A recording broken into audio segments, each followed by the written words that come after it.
Buenos días. Se llama usted don Esteban de Urrieta Núñez. Sí, señor. Como usted conoce, ha sido llamado a declarar como testigo de la acusación particular de la Fundación Foro y Alternativas por el Ministerio Fiscal y por la Defensa. Por su condición de periodista, sabe que tiene derecho, que no tiene obligación de revelar sus fuentes de información. Desde esa prevención, le pregunto si jura o promete decir verdad lo que fuera preguntado en este acto. Juro. ¿Conoce usted que el Código Penal sanciona con penas privativas de libertad el faltar la verdad en este acto? ¿Tiene usted alguna relación de amistad, enemistad, interés directo o indirecto con alguna de las partes del juicio? Ninguna. Pues por favor conteste a las preguntas de la acusación particular. Reconocer los hechos y satisfacer las cantidades presuntamente defraudadas, se cierran comillas. No. ¿Tuvo El Mundo conocimiento del contenido de la nota de prensa de la Fiscalía antes de que la distribuyera don Íñigo Corral? No. ¿Transcribió y publicó El Mundo párrafos y hasta entrecomillados de la nota de prensa de la Fiscalía antes de que la distribuyera don Íñigo Corral? No. ¿Tuvo usted conocimiento antes de que lo publicara el diario.es de la existencia del expediente de la Agencia Tributaria? No. ¿De la existencia de la denuncia de la Fiscalía? No. Sobre el contenido de su artículo. ¿Conocía y tuvo como fuente para su artículo el contenido de la información publicada hasta el momento por el diario.es? No.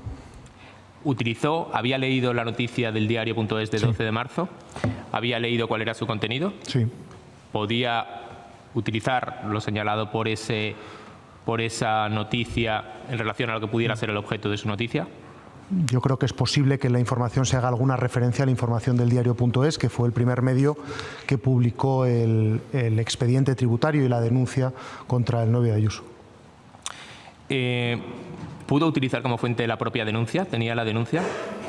Sí, la denuncia cuando se distribuyó, en primer lugar, cuando se publicó por parte del diario.es y, en segundo lugar, cuando se distribuyó, tengo entendido, al resto de periodistas. Cuando en el segundo párrafo de su noticia, de su artículo, dice que tuvo conocimiento de la propuesta a la que ha tenido, o habla de la propuesta a la que ha tenido acceso El Mundo, ¿se refiere al mail de 12 de marzo? Me refiero al mail del 12 de marzo, que es el que publicamos y que teníamos íntegro.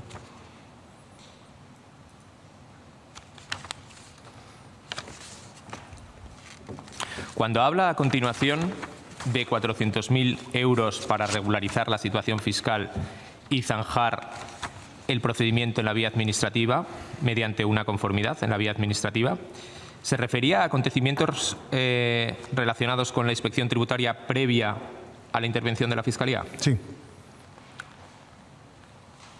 Cuando se refiere a la propuesta del acusador público, que dice consistente en la admisión por parte de González Amador de la comisión de 2 delitos contra la hacienda pública y otro de falsedad documental, ¿esos son los delitos que figuran en la denuncia? Esos son los delitos que figuran en la denuncia.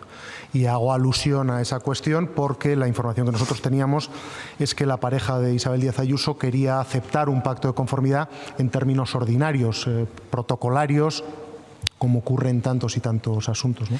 Usted en su artículo no menciona ni penas. Noticia publicada y que usted reconoce de su autoría de las 21 a 29 del 13 de marzo. En esa noticia se dice que la Fiscalía ofrece a la pareja de Ayuso un pacto para que admita 2 delitos fiscales mientras se judicializa el caso. Correcto. ¿Verdad? ¿Se reproduce el correo del día 12 de marzo que remite el fiscal Salto al abogado señor Neira? Lo reprodujimos el contenido en el texto de la información y en la edición web reprodujimos un pantallazo íntegro del correo.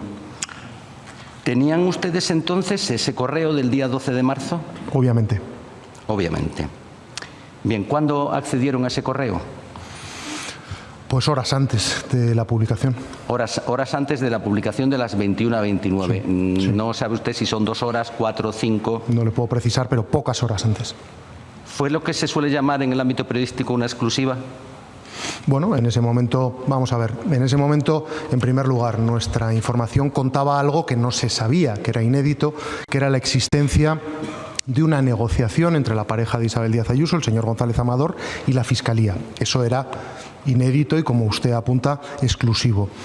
Era exclusivo también ese correo, que es el último que remite el fiscal del caso al señor González Amador, que se había remitido a las 8:50 del día anterior, es decir, unas horas antes de nuestra publicación. Y como usted apunta, pues los términos de ese correo son textualmente: podemos llegar a un acuerdo si usted y su cliente lo estiman posible. Eso para nosotros es, en toda regla, un ofrecimiento, una propuesta, una invitación a llegar a un pacto. Hay que recalcar que es un correo independiente, no es una contestación inmediata a uno anterior, sino que es un correo independiente que envía el fiscal Julián Salto a la defensa de Novia Ayuso en esos términos que, insisto, yo creo que no hace falta discutirlo, es una propuesta, es una oferta. Podemos debatir sobre, desde el punto de vista semántico, sobre el verbo, pero es un fiscal animando a un contribuyente a cerrar un acuerdo de conformidad. Bien, supongo que, acogiéndose a su derecho constitucional al secreto profesional, no me va a decir quién le entregó ese correo. ¿Me equivoco? Lo siento mucho, pero me acojo a mi secreto profesional. Una pregunta que entiendo que no está amparada por ese deber de secreto. ¿Está usted en el grupo de WhatsApp de periodistas del señor Rodríguez Bajón? No. No, vale. Mire, volancia que usted consigna en su noticia, sin embargo, no aparecen en el correo del 12 de marzo. No aparecen. ¿Estamos de acuerdo? Estamos de acuerdo. No aparecen. Por lo tanto, sus fuentes le han debido proporcionar otros datos que no son los del 12 de marzo. Es correcto. ¿Esas fuentes fueron una o varias, o plurales? Ahí no puedo entrar. No. Me acojo a mi secreto profesional, no le puedo... No puede entrar. No le estoy pidiendo que se las identifique. Estoy diciendo si es una o varias. Son varias. Son varias fuentes. A los dos países, porque han negado haber tenido testimonio. Que había conversaciones con la Fiscalía, lo demuestra la existencia de ese correo electrónico, donde el señor Salto le dice: podemos llegar a un acuerdo si usted y su cliente lo estiman posible, que el planteamiento de la defensa del señor González Amador, según supimos a través de nuestras fuentes, era cerrar desde la vía administrativa un acuerdo de conformidad en términos ordinarios y protocolarios. Cuando hacemos alusión a esos delitos, no son porque tuviéramos más información que la propia denuncia. Yo le preguntaba que se va a reconocer dos delitos contra la hacienda pública, un delito de falsedad a cambio de una multa, de una pena de prisión. Que no... Eso es una deducción que sacamos nosotros una vez que las fuentes nos dicen que la voluntad es admitir, en términos ordinarios, los delitos que se le atribuyen. Entonces, mire, cogiendo los delitos de la denuncia... Un momento, señor. Digo que llegamos a esa conclusión de que iba a aceptar esos delitos porque estaban presentes en la denuncia, no porque tuviéramos acceso a otro correo electrónico. Yo no le he dicho que porque tuviesen acceso a otro correo, pero si se lo trasladó oralmente su fuente, que en las negociaciones de conformidad la propuesta consistía en esa concreta propuesta que se menciona en su correo. De la propuesta del acusador público consiste en la admisión por parte del señor González Amador. Eso se lo proporcionó, aunque fuera oralmente su fuente, se lo proporcionó esos detalles concretos de las negociaciones de conformidad. No, lo que nos trasladaron nuestras fuentes es que existía la voluntad de llegar a un acuerdo de conformidad en términos normales, ordinarios, protocolarios, es decir, admitir los delitos que se le atribuían en la denuncia, pena de no cumplimiento y en la correspondiente multa con intereses y demás. Mire. Es decir, no se nos precisa por parte de la fuente los delitos concretos. Damos por supuesto que son los de la denuncia. Mire, usted a esta pregunta me contestó en el minuto 20:45 de la declaración de instrucción. Eso es, sí, es un dato que no figura en el correo electrónico, pero es un dato que fuentes directas intervinientes en las negociaciones nos contaron que se había producido. Es decir, que las conversaciones iban en esos términos. Claro. Bien. Entonces, su fuente... En los términos de admitir los delitos que se le atribuyen. Es decir, le pongo como ejemplo. Vamos a ver. Es que en los procesos de conformidad siempre el planteamiento es el mismo. Digo que en el proceso de conformidad el planteamiento siempre es el mismo. Es más, en la causa existe un mensaje de la fiscal de delitos económicos que, al ver nuestra información, dice la señora Birna Alonso, esa es la oferta, mire, reconoce y paga. Tenía como objetivo ni dañar el prestigio de la Fiscalía ni nada por el estilo.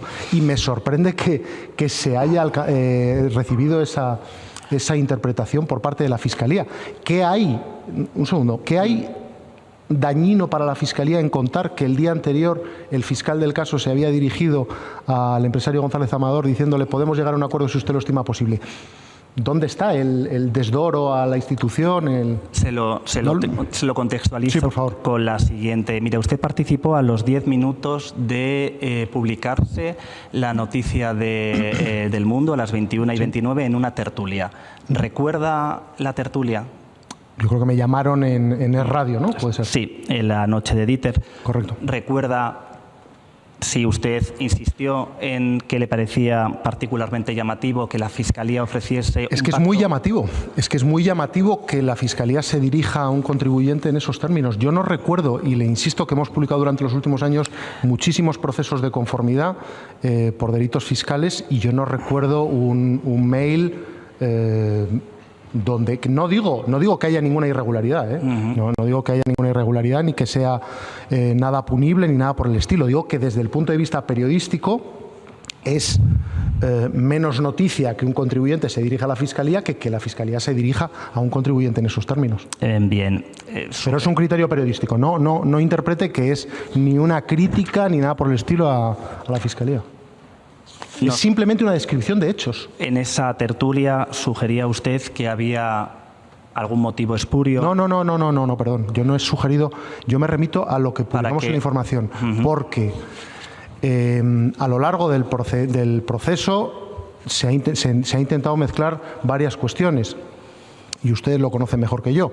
El señor Miguel Ángel Rodríguez hizo una afirmación diciendo que el pacto se intentó parar por órdenes de arriba. Jamás el periódico El Mundo ha publicado esa información. Por eso le quiero preguntar, usted, para elaborar esta información de las 21:29, se pusieron en contacto con fuentes de la Fiscalía para contrastar esta... Me acojo a mi secreto profesional, pero lo que sí le puedo decir es que contactamos con todas las fuentes necesarias para acreditar que todos los elementos que componían la información están absolutamente contrastados. Y por eso esa afirmación no está incluida en la información, porque no la podíamos acreditar documentalmente. Con la directora de comunicación de Fiscalía General. No le puedo dar detalles de las gestiones que hicimos para acreditar la información. Forma parte del secreto profesional. Bien. Hicimos las comprobaciones oportunas para intentar determinar, en la medida de nuestras posibilidades, si esa afirmación era cierta o no. Como no pudimos acreditar la veracidad de esa información, nunca, jamás formó parte de la información.